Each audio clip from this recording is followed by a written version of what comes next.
The FBI expected an ordinary investigation, but what they uncovered inside Gene Hackman's multi-million-dollar estate sent shockwaves through Hollywood. The safe remained untouched, the front door unforced, yet the horrors within were beyond imagination. Hidden chambers, cryptic symbols, and chilling artifacts hinted at a sinister world lurking beneath the industry's polished surface. Beneath the dazzling lights of Hollywood lay a dark underbelly, rituals, forbidden gatherings, and whispered secrets that even the most scandalous tabloids dared not expose.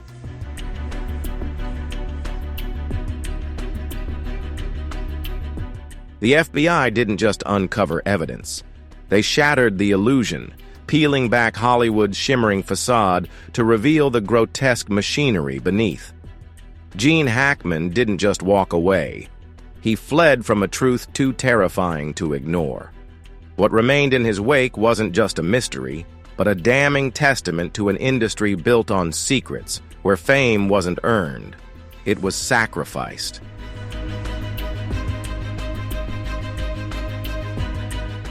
The sun cast long shadows over the quiet roads of Santa Fe as the Golden Gate sealed shut, locking away the whispers of a forgotten truth. Among the adobe homes and artistic landscapes stood a mansion, a retreat where Gene Hackman and Betsy Arakawa had sought refuge for over 30 years. Once a fortress of solitude for the Oscar-winning legend, it had kept Hollywood's noise at bay. But in the somber light of early 2024, those walls no longer guarded privacy. They entombed a chilling mystery waiting to be unearthed.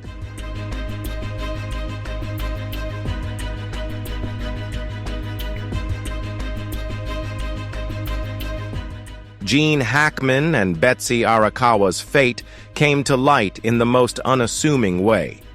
The familiar glow from the glass-walled room at the back of the house, where Gene once lost himself in books, tea in hand, had vanished. The mail piled up, untouched, spilling onto the ground in a silent plea for attention. The mailman, sensing something was wrong, reported the eerie stillness. When the Santa Fe police finally breached the door, they stepped into a scene so haunting, so unimaginable, that it would leave even the most seasoned officers speechless.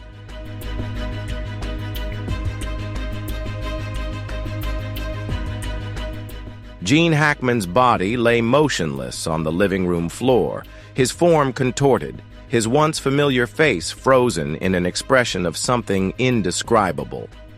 Betsy Arakawa sat slumped against the sofa, her lifeless hand dangling as if she had reached for something. Perhaps help. Perhaps a final grasp at reality.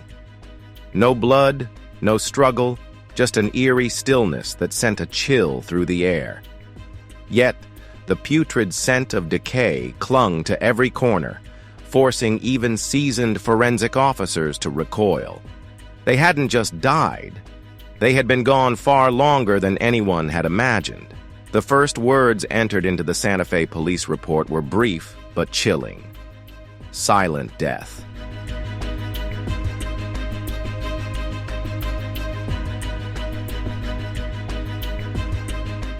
The silence didn't linger. As word of their deaths slipped into the streets of Santa Fe, the air buzzed with whispers and unease. Some claimed Gene Hackman had been silenced, a calculated Hollywood purge to bury long-forgotten sins. Others spun a darker tale. Betsy Arakawa had been poisoned, and in a moment of anguish, Hackman had followed her into the abyss, unable to bear the weight of his final tragedy. Fact and fiction blurred, but one thing was undeniable. This was no ordinary passing, and the unease spread like wildfire.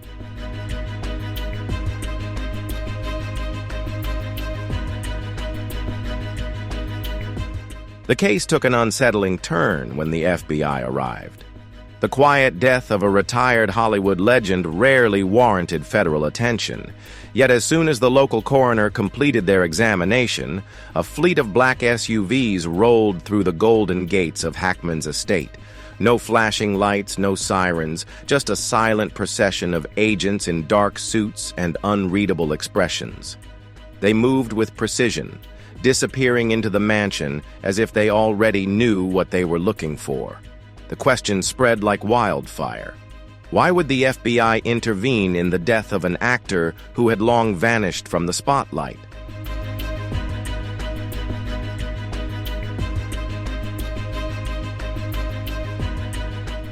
It reached the public, but whispers from within the investigation hinted at something far more sinister.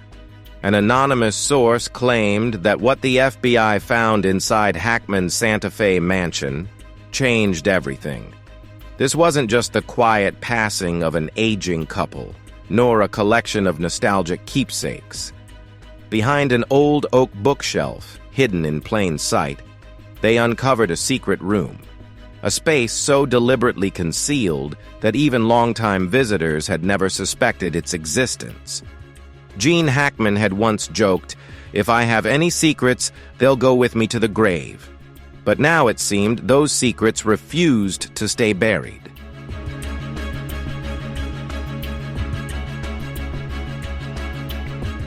What lay inside that hidden room remains a tightly guarded mystery. But one thing was certain. It wasn't just about Gene Hackman. According to a source present at the scene, the documents seized by the FBI carried names that sent shockwaves through the investigation. Clint Eastwood, Dustin Hoffman, Jack Nicholson, even powerful political figures were all listed in the aging, dust-covered files. Some bore the chilling stamp, top secret, for internal eyes only. It was as if Hackman had been more than just an actor. He had been a silent keeper of Hollywood's most feared secrets, a living archive of truths that were never meant to see the light of day.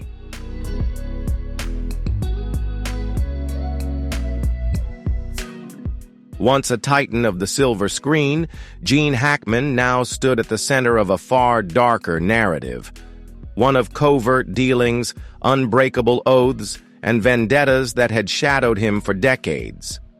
The man who once commanded Hollywood now seemed entangled in something far beyond the glitz of cinema. And the FBI, wielding its full authority, moved swiftly, not to seek justice, but to ensure that whatever secrets lay within those walls would never reach the public eye.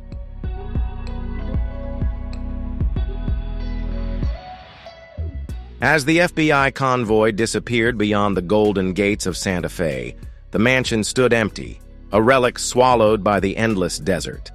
But the silence it left behind was deceptive, merely the calm before a storm that would soon shake Hollywood to its core. Gene Hackman was gone, but the secrets he guarded refused to be buried with him.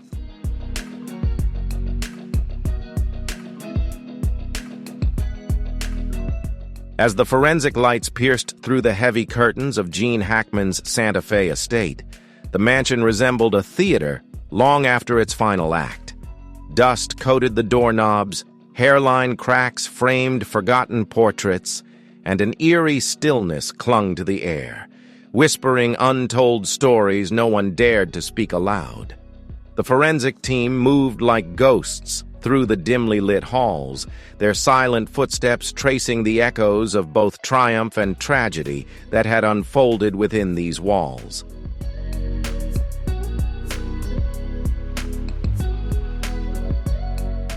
But it wasn't until the master bedroom door creaked open that they truly crossed the threshold into an unsettling truth. There were no cinematic theatrics, no shattered glass, no desperate messages smeared across the walls, no trail of blood leading to a final revelation. Just an oppressive stillness and a lingering scent seeping through the wooden floorboards like a whisper from something long hidden, something the world was never meant to find.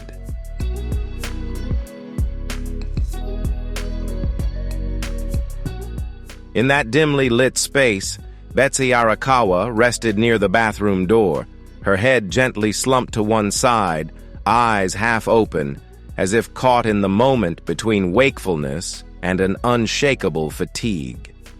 Her silver-gray silk robe bore scattered droplets of water, glistening under the forensic beam in delicate, ghostly patterns.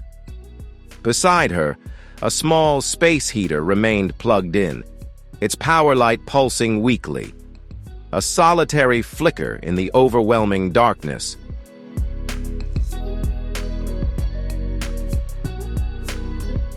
Scattered around her were pills, some whole, others ground into a fine white powder. There were no pill bottles, no prescription slips, nothing to explain their presence.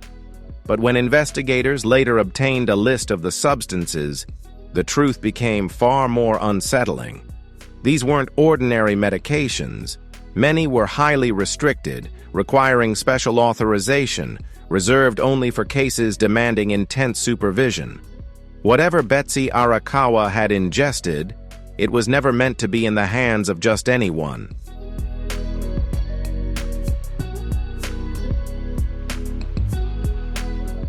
A few steps away, Gene Hackman lay on the master bed, his body curled slightly, one arm hanging over the edge as if reaching for something unseen.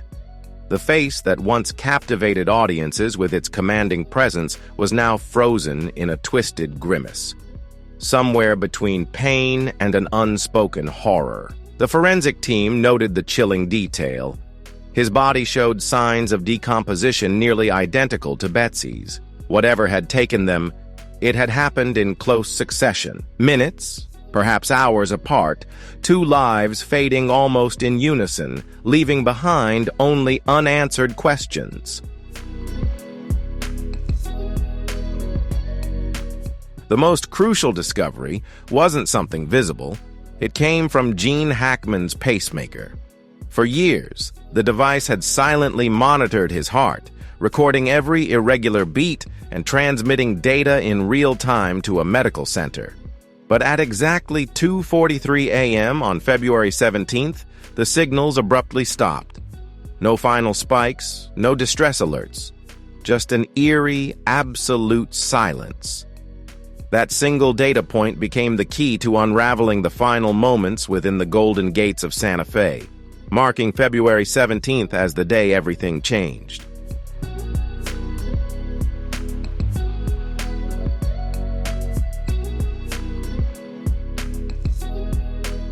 But the anomalies didn't end there. Despite the bedroom's outward order, a closer look revealed unsettling details. On the nightstand lay an open planner for 2025, its early pages filled with mundane notes, Betsy's yoga classes, reminders to call the gardener. Yet as investigators flipped further, Gene Hackman's handwriting began to unravel. The once precise script turned shaky, ink smudged as if written with an unsteady hand. Some entries were violently scratched out, but one phrase stood untouched, circled 3 times with increasing pressure. They're watching again. A warning, a delusion, or a final desperate attempt to leave behind a truth he knew would soon be buried? Investigators also uncovered 2 phones. One, a sleek, modern smartphone still plugged into its charger.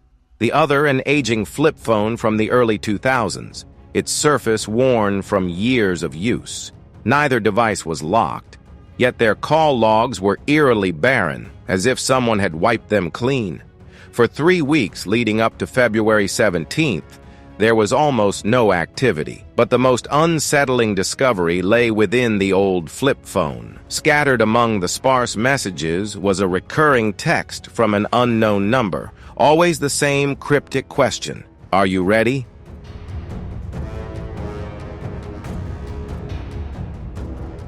Each clue, the crushed pills, the erratic planner, the ominous text messages, felt like scattered fragments of a puzzle whose final image remained elusive. They were only scratching the surface, yet the deeper they looked, the more unsettling the picture became. As investigators combed through the estate, it felt less like a crime scene and more like a story interrupted, its final chapters still unwritten. The Golden Gates of Santa Fe had once guarded a life of triumph, love, and quiet retreat. Now they stood as the threshold to a mystery far more sinister, one that was only just beginning.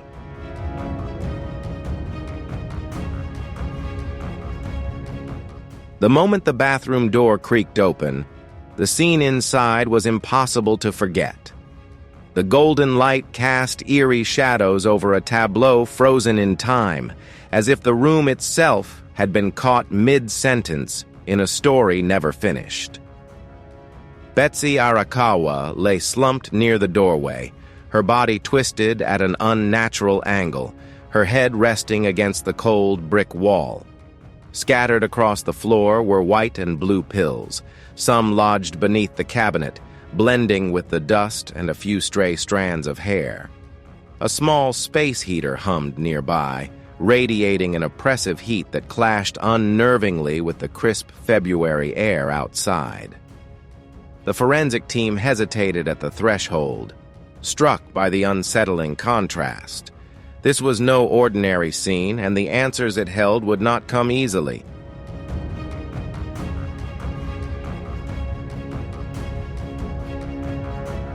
But it wasn't just the scattered pills that made the scene unsettling. The small space heater, an otherwise mundane object, became the first anomaly that warped the entire picture. Investigators discovered that it had been running non-stop for days, ever since the estate's security cameras mysteriously stopped recording. The intense heat inside the bathroom didn't just distort the forensic timeline, it actively altered the state of Betsy Arakawa's remains. Instead of the expected signs of decay, her body had undergone a slow, unnatural drying process, almost as if it had been deliberately preserved. What should have been a straightforward investigation now felt like a carefully staged illusion designed to obscure the truth.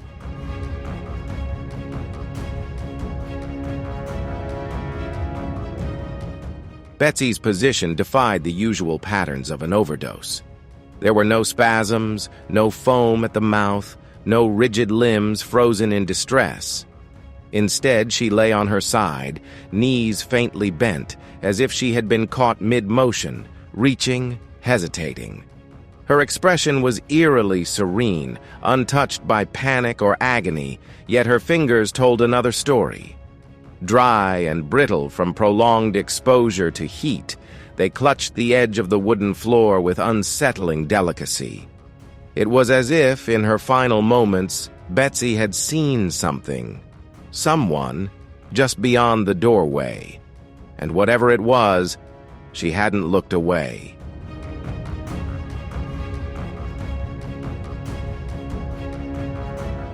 On February 26th, as the forensic team wrapped up their analysis, the FBI officially stepped in, not just because of Gene Hackman's status or the eerie nature of the scene, but because of one chilling anomaly: a phone, not registered to Hackman, not linked to Betsy.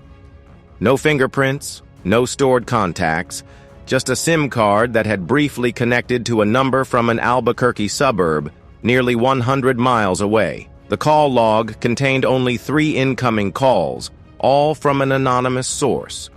No messages, no outgoing calls, just a device left behind like a planted seed, waiting to be found. Who had placed it there? And more importantly, what message had it carried before silence swallowed it whole?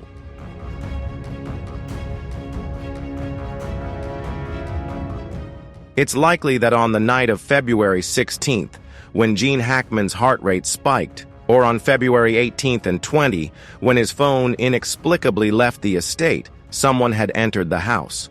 This individual may have been the owner of the unregistered phone or the driver of the black truck seen lingering near the property. They left no fingerprints, no trace on security footage, yet they moved with a knowledge only an insider could possess. They knew about the hidden safe behind the wardrobe, the estate's blind spots, and most chillingly, they returned after Hackman and Betsy Arakawa were already gone. Not to kill, but to retrieve something. What could be so valuable that someone would risk entering a home that had become a crime scene? And in the quiet, watchful community of Santa Fe, who had seen something, perhaps a shadow slipping through the night, an unfamiliar engine humming down the road, but chose to say nothing?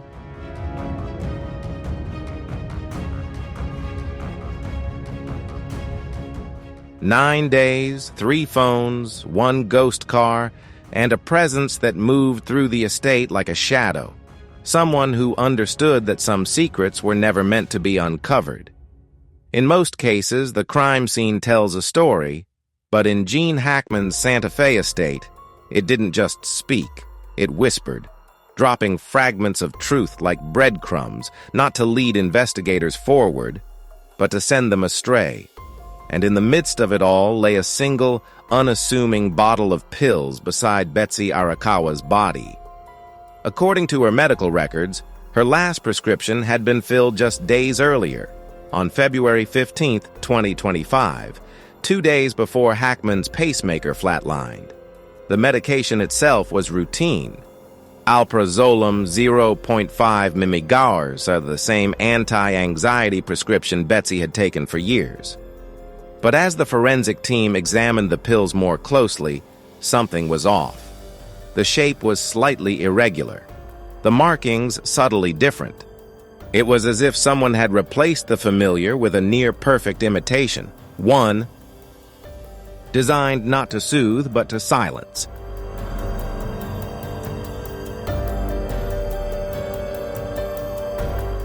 One pill, Betsy, drifting into a peaceful afternoon nap. But when investigators counted the remaining pills in the bottle, the numbers didn't add up. At least 6 were missing between February 15th and February 17th. According to her log, Betsy had only taken 3. So where had the others gone? There were no records of an increased dosage, no medical reason for the discrepancy, which led to the real question: who else had access to those pills, and what were they used for? Then came the most unsettling discovery. Betsy's autopsy revealed a foreign compound in her system, something that didn't match any of her prescribed medications. It wasn't alprazolam, nor her usual heart pills or vitamins. It was something else entirely, a substance that wasn't supposed to be there, raising the most chilling possibility of all. Betsy hadn't just taken her usual medication. Someone had given her something else.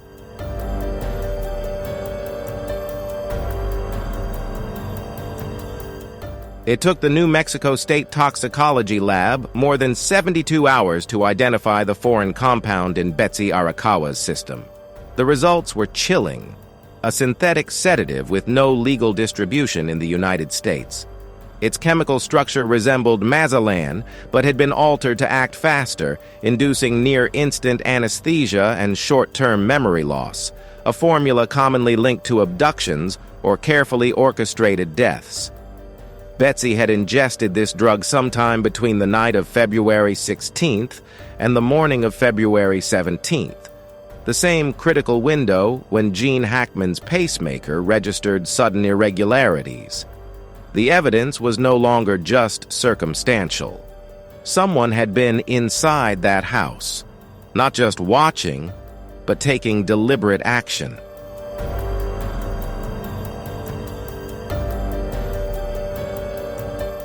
At first glance, Betsy Arakawa's death seemed like a textbook overdose. A pill bottle beside her, scattered tablets on the floor, a half-full glass of water within reach. But to FBI investigators, the scene felt staged. The first red flag? Her body position. Overdose victims often collapse in unnatural, contorted ways, their muscles surrendering to the drug's effects. But Betsy was different. Lying neatly on her side, arms resting parallel, knees slightly bent, as if carefully placed rather than having fallen naturally. It wasn't the posture of someone who had lost control, it was the posture of someone arranged after the fact.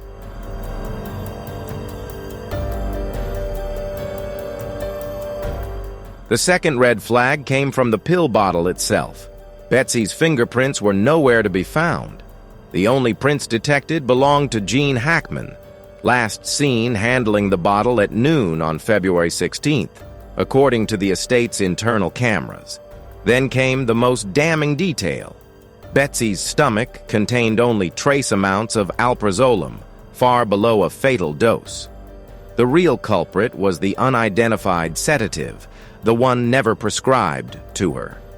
This led investigators to a chilling realization. Someone had attempted to stage her death as an overdose, but lacked the patience or the knowledge to make it convincing. The setup was careless, rushed, as if the person behind it had other priorities beyond simply covering their tracks.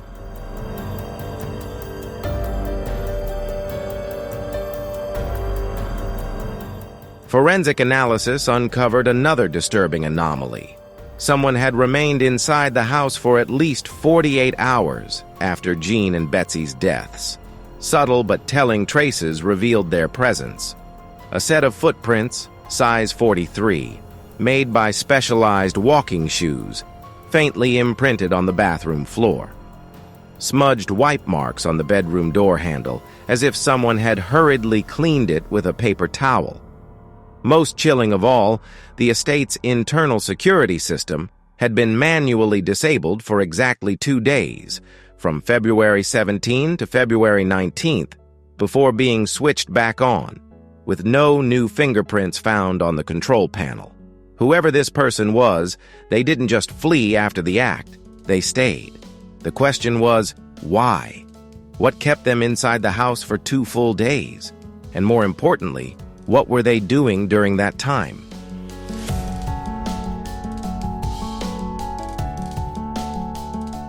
On the night of February 16th, someone infiltrated the Hackman estate, likely after days of careful surveillance. This wasn't a random break-in. It was calculated, deliberate. Betsy Arakawa was the first target.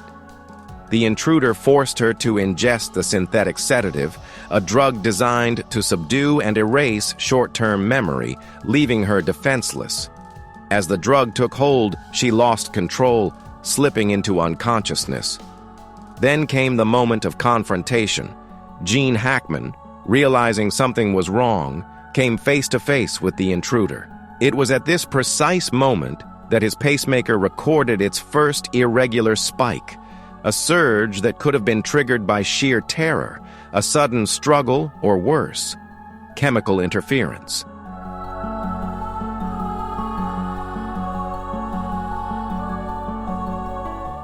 The intruder didn't just kill, they lingered. After staging the scene to resemble a double overdose, they returned, either to erase evidence or to retrieve something they had failed to take the first time. If this theory held, then Gene and Betsy's deaths were no tragic suicide, as local authorities hastily concluded, but something far more insidious, a silent prescription, a calculated elimination, handed down by someone determined to bury secrets so dark they were worth killing for. And perhaps that prescription remained unfinished, because whatever the intruder was searching for may have never left the house at all.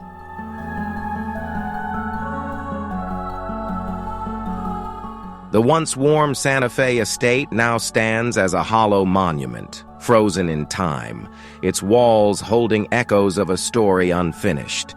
Every window pane, every floorboard, every untouched surface lingers as an unanswered question, a whisper of something just out of reach. And within the quiet specters of Gene Hackman and Betsy Arakawa, a truth lingers, unspoken, unresolved, like a door left ajar, waiting for someone to finally step through.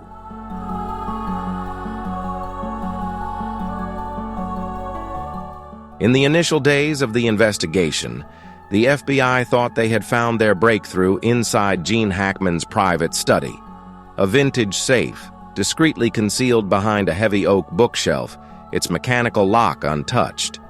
This was no ordinary vault. It was the kind Hackman had kept with him since his Hollywood prime, a testament to his deep-seated obsession with privacy. But more than that, it could be the gateway to the secrets he had safeguarded for a lifetime, secrets that now held the power to rewrite everything investigators thought they knew.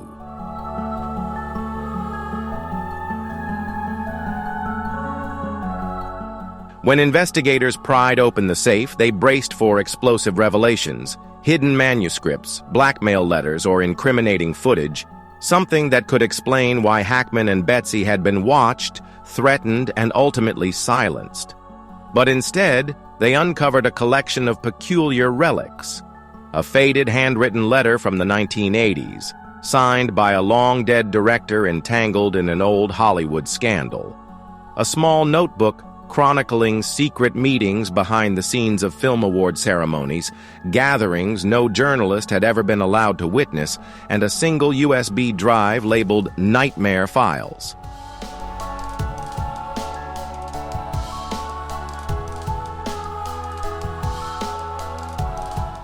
One of the most crucial pieces of evidence gathered by the FBI was a series of ominous messages Gene Hackman had received in the 6 months preceding his death.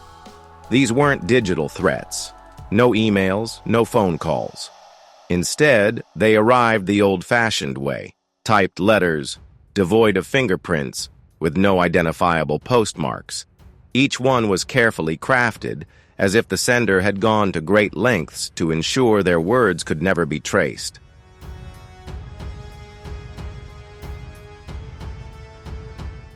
The letters were brief but deeply unsettling. "You know too much. Stay silent, or silence will find you."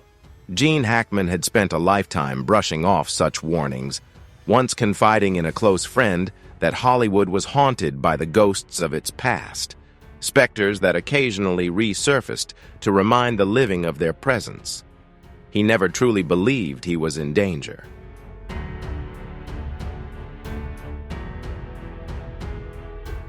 As investigators delved deeper, Betsy Arakawa's story began to shift.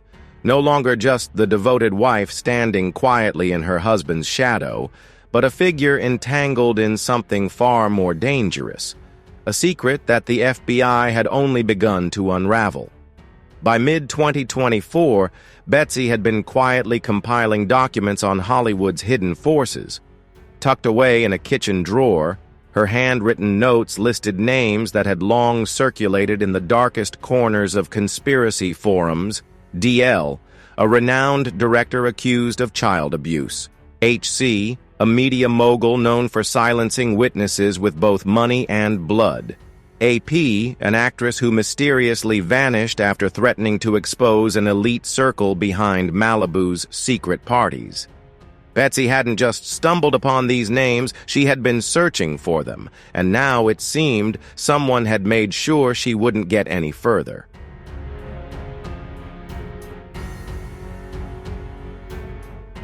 Betsy never shared her investigation with Gene, but she unknowingly left a digital trail. On her aging laptop, the FBI uncovered an unsettling pattern of searches, deep dives into the mysterious death of veteran actor David Careen, the suspicious suicide of Brittany Murphy, and leaked reports exposing human trafficking rings linked to Hollywood's elite. The real question wasn't just what Betsy had uncovered, but whether her relentless curiosity had sealed her fate before Gene's. Had she become a threat too great to ignore, drawing attention from forces that operated in the shadows?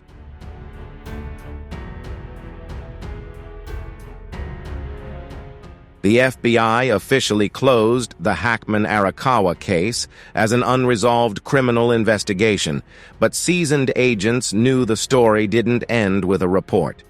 It was just another piece of a much larger puzzle, one where every revelation only deepened the darkness behind the spotlight.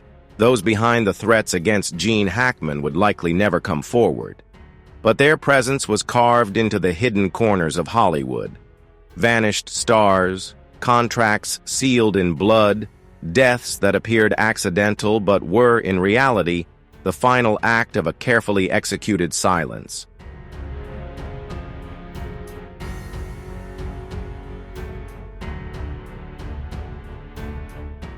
The Santa Fe mansion is no longer just a crime scene.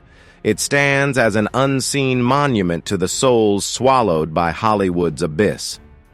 What the FBI uncovered wasn't a resolution, but a doorway plunging straight into the industry's darkest depths.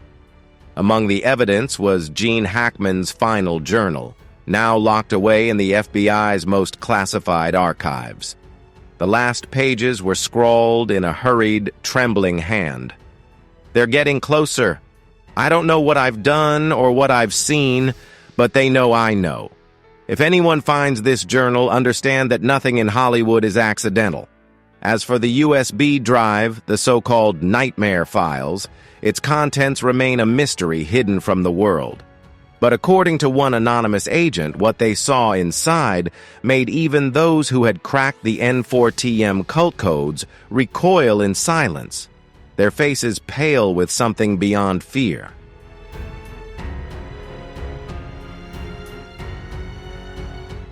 As night falls over the Santa Fe hillside, the Hackman mansion stands with its door slightly ajar, a quiet testament that Hollywood never lets anyone slip away in silence.